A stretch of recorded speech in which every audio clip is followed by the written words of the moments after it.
I can't take it anymore. I'm going back to my parents' house. What did you say? I can't take care of your father anymore. From now on, it's your job as his son.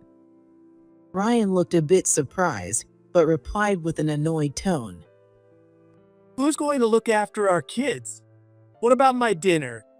If you're really leaving, fill out the divorce papers first. He must have thought I wasn't serious.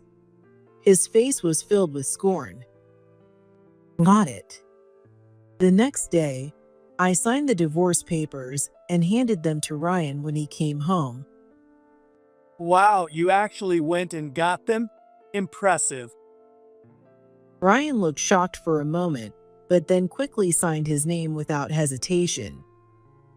Here, happy now? Then get back to taking care of my dad.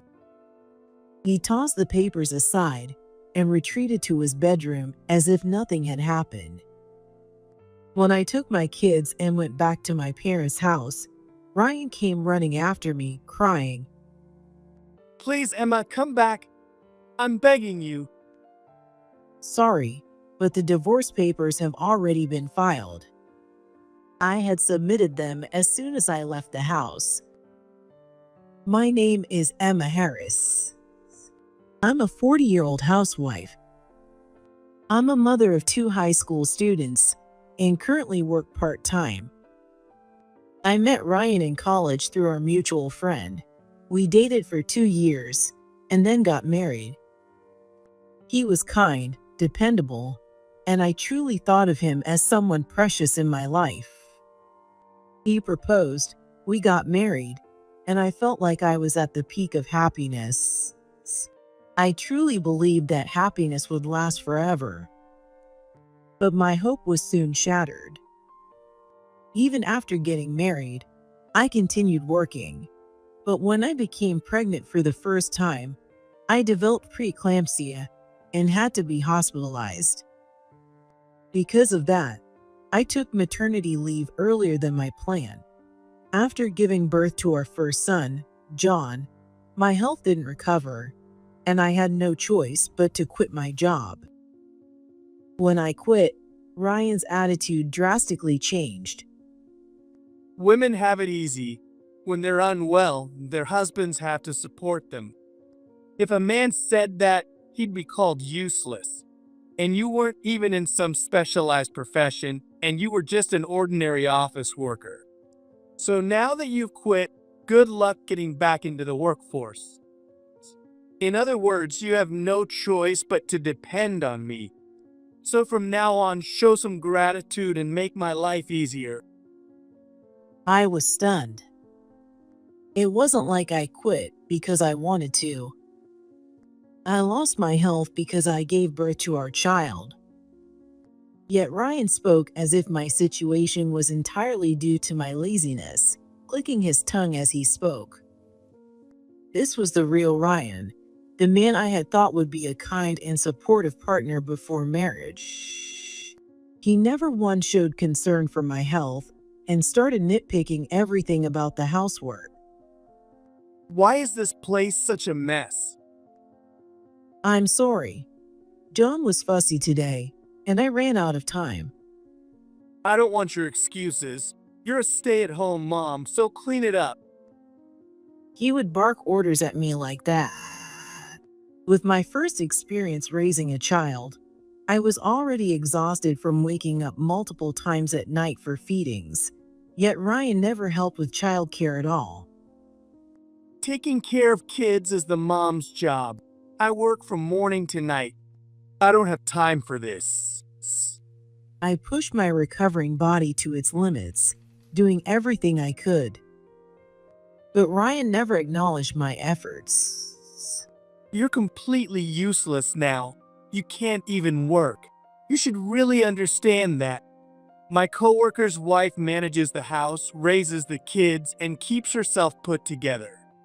And look at you, messy hair and no makeup. You're a failure as a woman.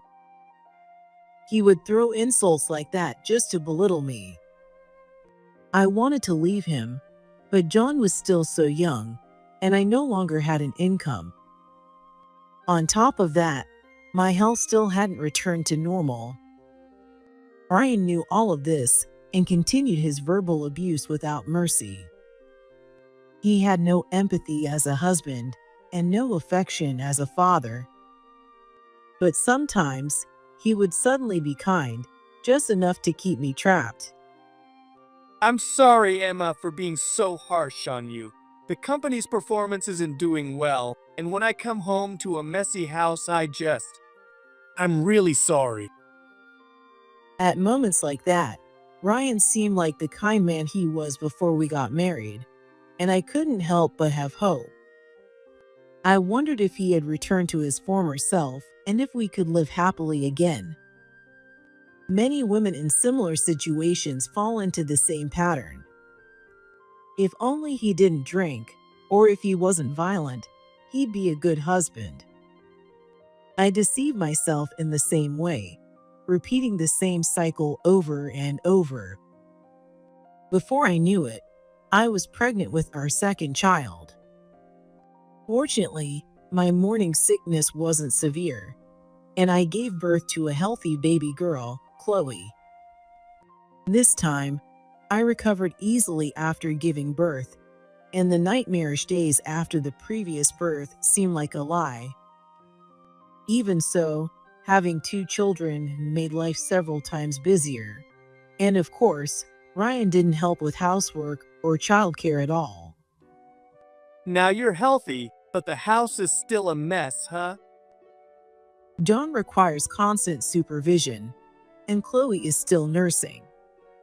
More excuses. You're really just a lazy slacker. Ryan kept repeating those cruel words, continuing to insult me. I had no expectations by this point, but it still hurt. My days were filled with sighs. The only thing that brought me joy was watching my children grow. When Chloe became a bit more independent, I decided to take on a part-time job. It was at a house cleaning service company. As the name suggests, my job was to clean clients' homes. Seriously? You're doing that kind of low-level work? Ryan frowned in disapproval, but it was a job with relatively flexible hours. With two kids, there were times I'd need to take sudden days off due to fevers or other emergencies. After considering all the options, I decided it was the best choice. Whatever. If you're going to work, make sure you keep the house clean too. I won't accept you cleaning someone else's house while ours stays a mess. I understand. I'll handle it. Just as I told Ryan, I gave my all to work, housework, and childcare. I was determined to gain a skill and become independent enough to leave Ryan. To do that, I needed to build a life where I could support myself and the kids. So I worked as hard as I could. I kept the house spotless to avoid giving Ryan any reason to complain. I also made sure the kids never felt lonely. I woke up early every morning and started my day while Ryan and the kids were still asleep. I saw Ryan off, dropped the kids off at daycare, and went to work. After working until the evening, I picked the kids up, went grocery shopping, and made dinner. After feeding the kids and giving them their baths, I cleaned up the house and took care of all the little chores. After Ryan finished eating dinner and showering, I bathed and cleaned the tub. I did laundry late at night and still woke up early the next morning. It was honestly tough, but I pushed through, thinking about a better future. Little by little, my savings grew, my confidence at work increased, and I was even trusted with more responsibilities and a leadership role. Then, something happened. When Chloe was preparing to enter middle school and John was entering his final year, I received news that Ryan's father had collapsed. Ryan's father was his biological dad, but his stepmother was not his biological mother. Ryan's father had remarried a younger woman after divorcing his first wife. She was 20 years younger than Ryan's father. I didn't know the full details, but apparently their relationship was the reason for the divorce. Ryan's parents divorced the year he entered college. His father was in his 40s, and his stepmother was still in her 20s at the time. It's likely that Ryan's biological mother endured everything until Ryan left home for school. As soon as the divorce was finalized, Ryan's father married his second wife. Since then, Ryan had barely been in contact with his biological mother. I only knew that his biological mother remarried and had a new family. Ryan never said anything about his father's remarriage, but he didn't seem to have a good opinion of his mother's remarriage. I thought that boys might naturally feel that way about their mother's relationships with other men, but looking back now, Ryan's family may have always had a tendency toward male dominance. Because of these circumstances, we didn't have much interaction with his father's household. Our relationship was mostly limited to exchanging Christmas cards. There were times when I wondered if Ryan's controlling attitude was influenced by his father. I've had thoughts like that before. Then, out of the blue, his stepmother contacted us, asking us to take care of his father, David. So we're bringing Dad to live with us. What? Why are you so surprised? It's only natural. Ryan shot me a sharp glare and continued in a condescending tone. I'm his only son, and you're my wife. But David has a second wife, doesn't he? She's just an outsider. Ryan's face twisted in disgust, as if just thinking about his stepmother irritated him. She's the reason my parents divorced. How could I possibly leave my dad in her hands? Despite saying that, Ryan had no intention of caring for David himself. So, you're telling me to take care of David, is that it? Of course, it's only natural. I can't accept that. I flat out refuse to take on the caregiving responsibility. Stop whining. Ryan shouted and threw the mug he was holding to the floor. It shattered into pieces, and one of the shards flew toward me. I quickly turned my face away and avoided getting hurt. But what if it had hit my eye? I told you when you quit your job after giving birth to John. Since I'm the one supporting you, you need to do as I say. If you don't like it, I won't give you a dime. What do you think will happen to our kids then? After saying what he wanted, Ryan stormed into his bedroom and locked the door behind him. It had been like this for a long time. Whenever something didn't go his way, he would yell at me and shut himself away in the bedroom. At some point, I started bringing my bedding into the storage room and sleeping there instead. It was far better than sharing a room with Ryan. But I felt weak whenever he brought up the kids. When I stayed silent, that weekend, his father finally arrived at our house. Make yourself at home and take it easy. Thanks, I appreciate it. Emma will take care of you. If she can't handle it alone, the kids can help too. Ryan said that as if it was nothing, pushing all the responsibility onto me. Just as Ryan instructed, David treated me like a servant. You're Ryan's wife. It's only natural for you to look after me. David's stroke had left the right side of his body weak. His doctor said rehabilitation would help, but he refused to do it. I'm not going to humiliate myself like that. But the doctor said you could regain a lot of your mobility with rehab. Shut up. You're just making excuses because you don't want to take care of me. It felt like he was taking out the bitterness he felt toward his younger wife on me.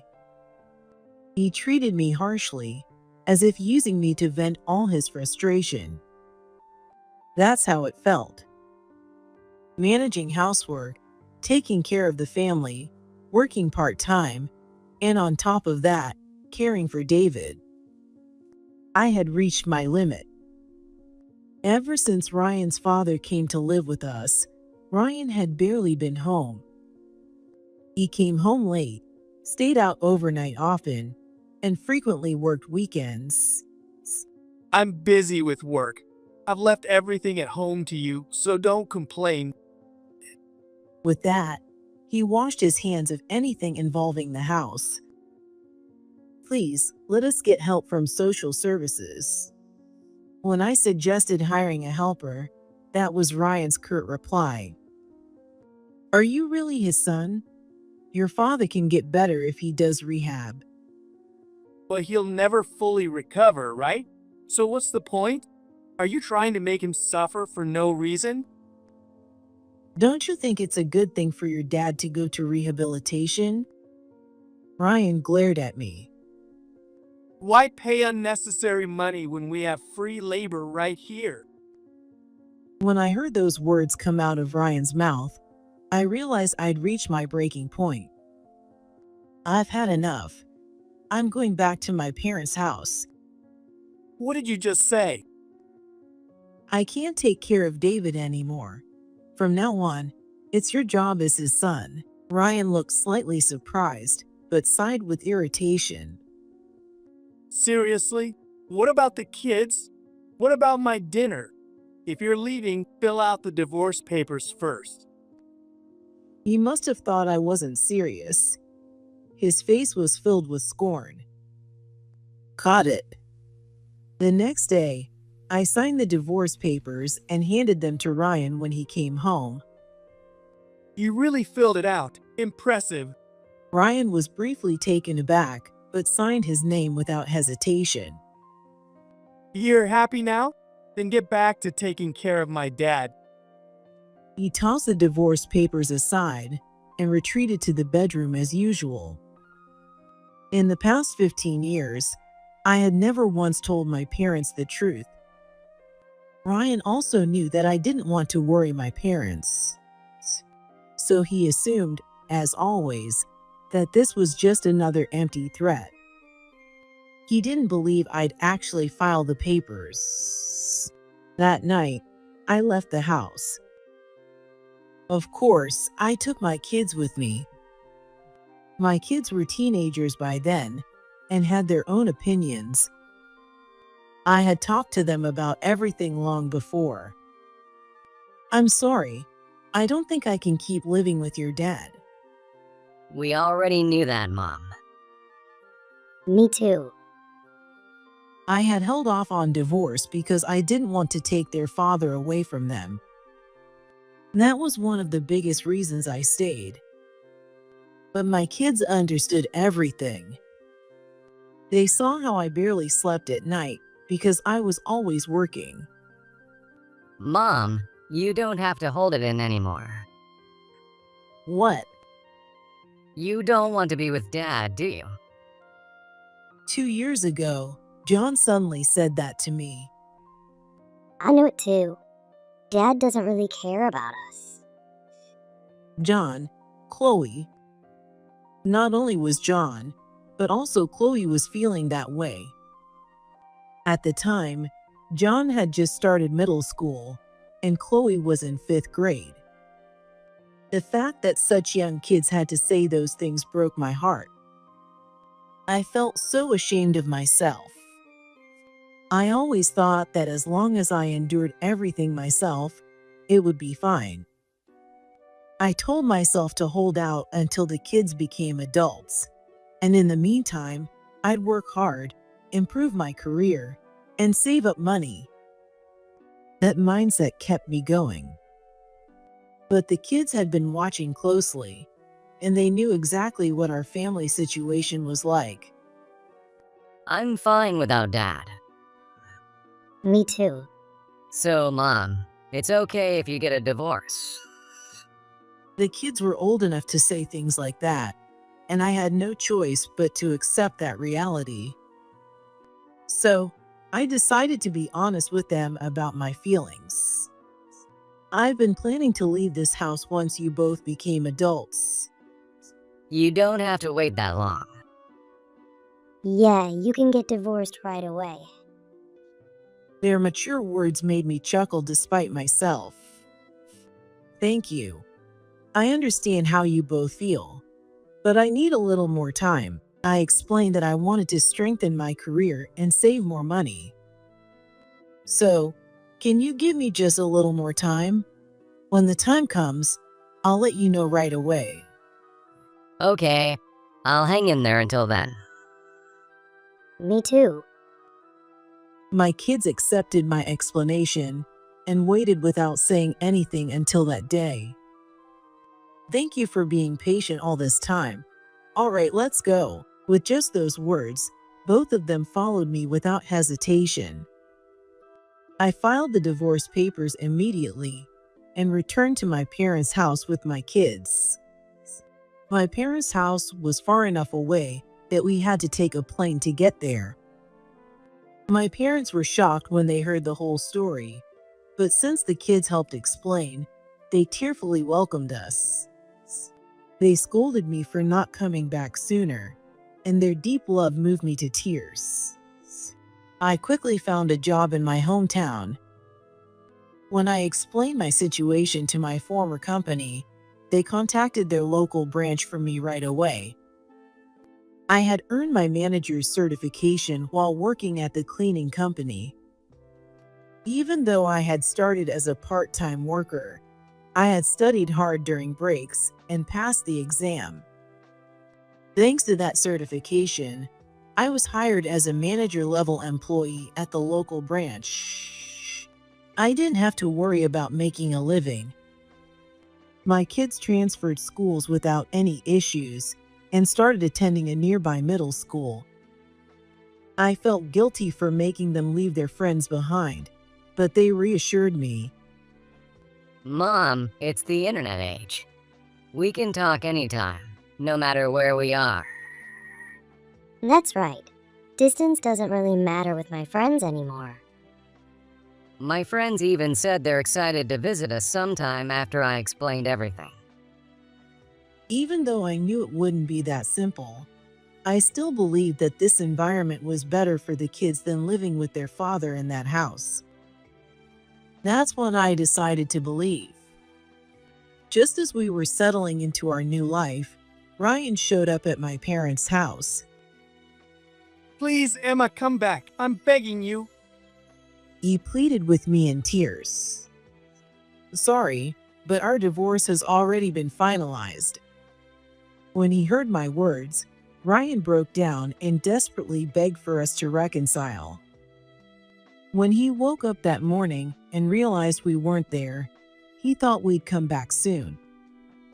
At that moment, he had completely forgotten about his father and went to work as usual.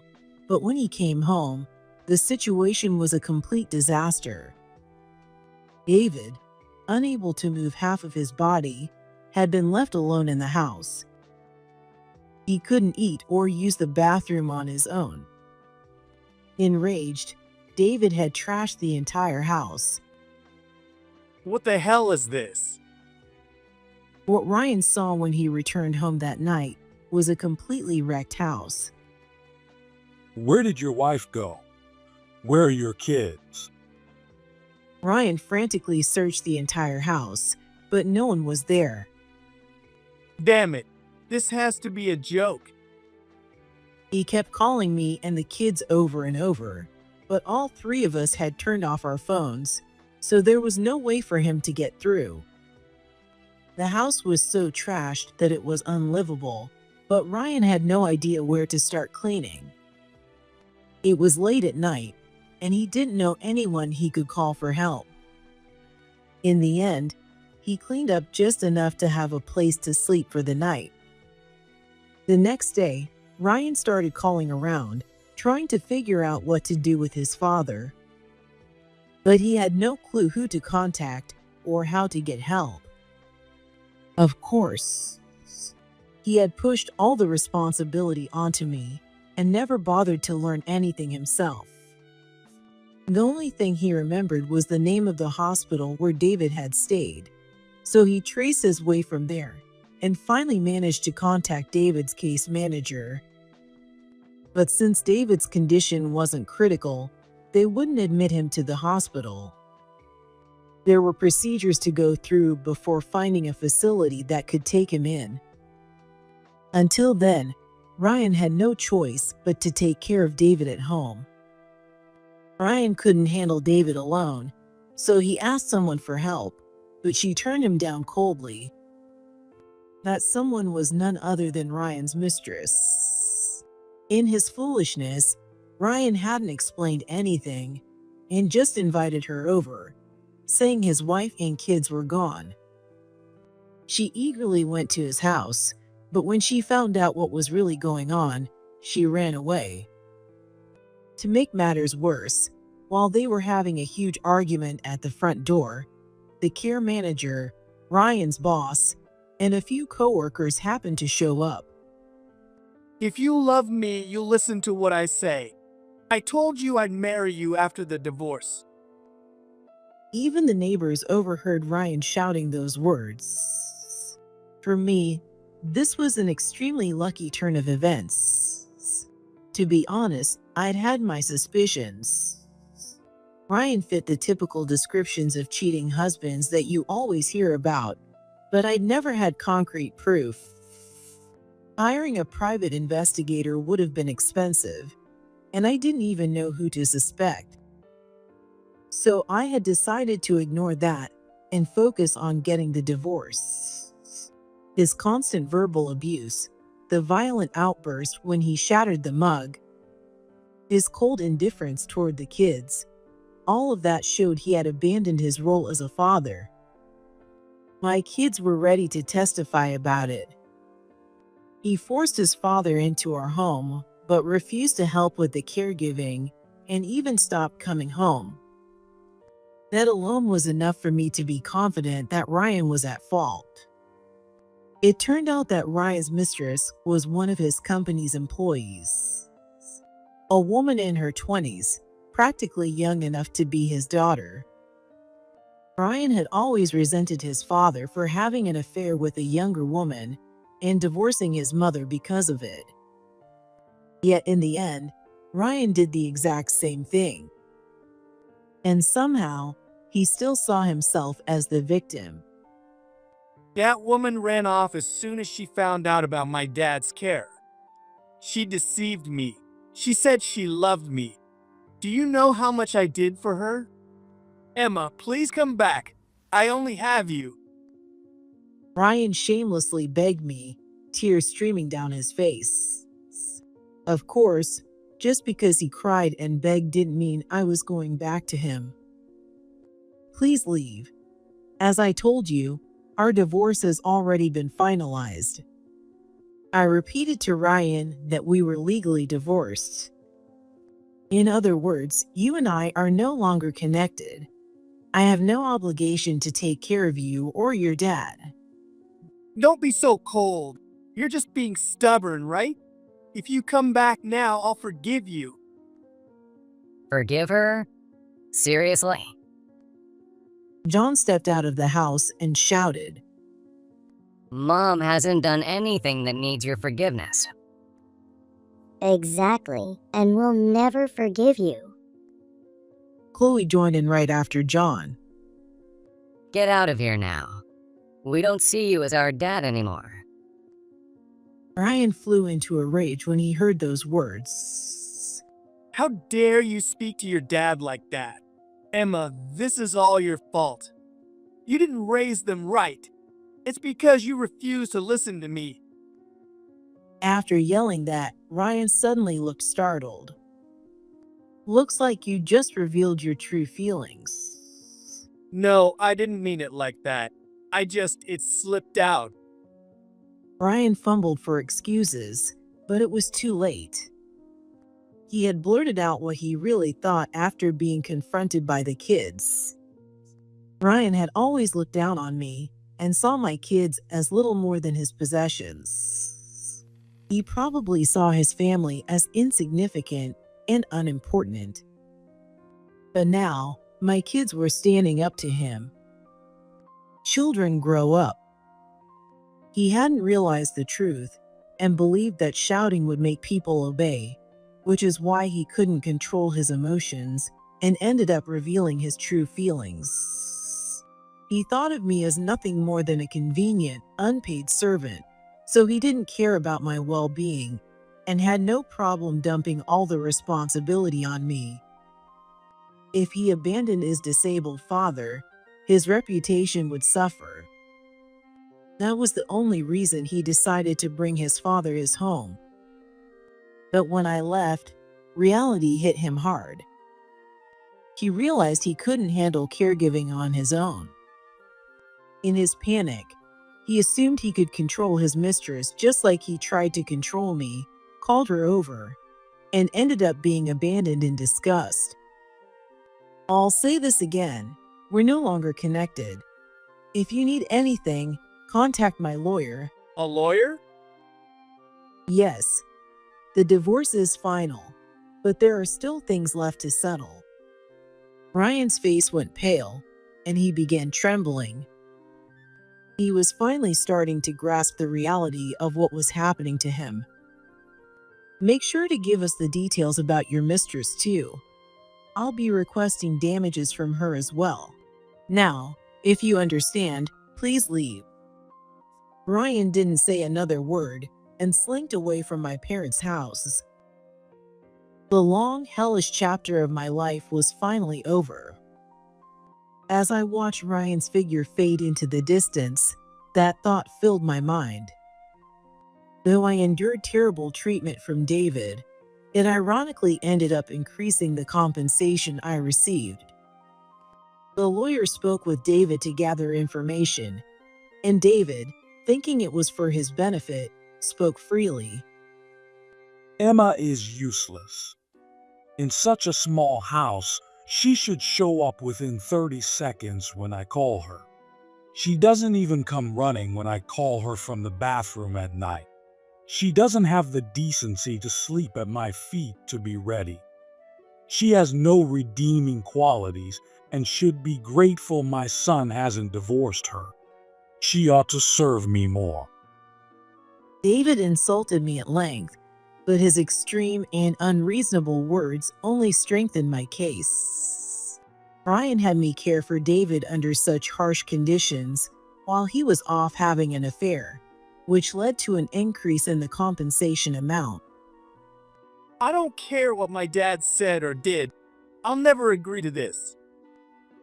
But when I mentioned taking the case to court, he had no choice but to accept the terms. The infidelity case itself was surprisingly straightforward.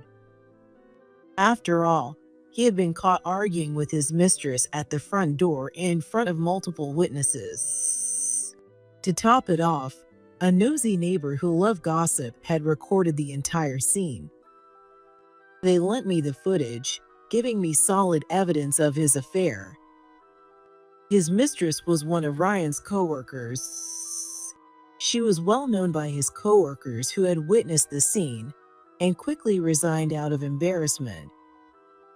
She's apparently back at her parents' house now, but since her identity was clear, I made sure to request full compensation, which her parents paid in a lump sum.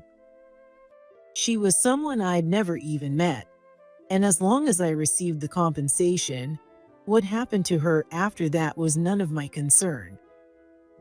Ryan's affair with his coworker became public knowledge, but because it didn't cause significant financial damage to the company, he was allowed to stay in his position. There was no pay cut or demotion, but any chance of promotion disappeared. That was to be expected. He continued working in the same department, facing cold stares from his boss and colleagues. Continuing to work in such a hostile environment might be even more painful than losing his job altogether. But Ryan's downfall wasn't just because of the affair. During his argument with his mistress, he had been overheard calling me a convenient woman who would do whatever he said. He had dumped his father's care onto his wife without a shred of gratitude. Ryan's character had been completely discredited. People in the neighborhood were gossiping about him, but I wasn't too concerned. That house was going to be sold, and the proceeds would go toward alimony and child support. Since there was still a mortgage left to pay, not much would remain after covering those expenses. But with the additional cost of paying for his father's care facility, Ryan had no choice. If he couldn't pay, he would have to care for his father himself, which he absolutely refused to do. He could take care of his father for free, but he just can't bring himself to do it. One small silver lining was that, given the situation with Ryan's father, there was no need to pay alimony to his stepmother. When the stepmother found out that Ryan's father needed caregiving, she quickly left, leaving the divorce papers behind. It seemed she had already found someone new. David was furious and said he would sue her, but since it wasn't clear whether she'd been unfaithful during the marriage, he had no choice but to let it go. They had been married for over 20 years, yet it ended so easily. But either way, it had nothing to do with me. They were people I'd never have to deal with again. Once everything was settled, I finally began a new, peaceful life with my kids. My parents invited us to live with them, and I accepted their kind offer. Their house was old but spacious. My kids were thrilled to have larger rooms than they'd had before. It's a little old, but that just makes it cooler. Can I really do whatever I want with my room? Both of them were excited to decorate their spaces however they liked. Since the house was already old, I told them they could make any changes they wanted. It's a rural area, so there's plenty of space, but it comes with its inconveniences. By the time the kids become independent, it might be a good idea to renovate the house to make it more accessible for my aging parents. Until then, I want to let the kids enjoy it however they like. My work is going well. There are many clients with large homes who find it hard to manage housework as they get older. With my experience from the city, I've been able to offer helpful suggestions to my clients. When I shared ideas from my time in an entirely different region, they told me they found it very useful. Thanks to that, I gained their trust and was promoted to chief manager, a position with significant responsibility. Of course, work isn't always fun. But compared to those days, nothing feels like a hardship anymore. I no longer have to endure unfair treatment, and my efforts are properly recognized. I receive fair compensation, and now I can take proper time off. This, I realize from the bottom of my heart, is what it means to live a dignified life. Once things had settled down, I went on a trip with my kids. My parents came along too. I'm almost in high school. Going on a trip with my parents isn't exactly cool. Even as John said that, he stayed by my side. We hadn't been able to take many trips when the kids were younger. John understood how much that weighed on me, and even though he felt embarrassed, he still stayed close. Mom, Grandpa, and Grandma are falling behind. Let's wait for them. Chloe was always considerate and kind to others. She leaned on me like a child would, but kept an eye on my parents, making sure they were okay. As the five of us walked together, I closed my eyes for a moment against the bright sunlight. How long had it been since I'd experienced such peaceful days? I had spent so long struggling at the bottom of a deep swamp, but now I can open my chest and take a deep breath. This is my happiness. The words slipped out naturally.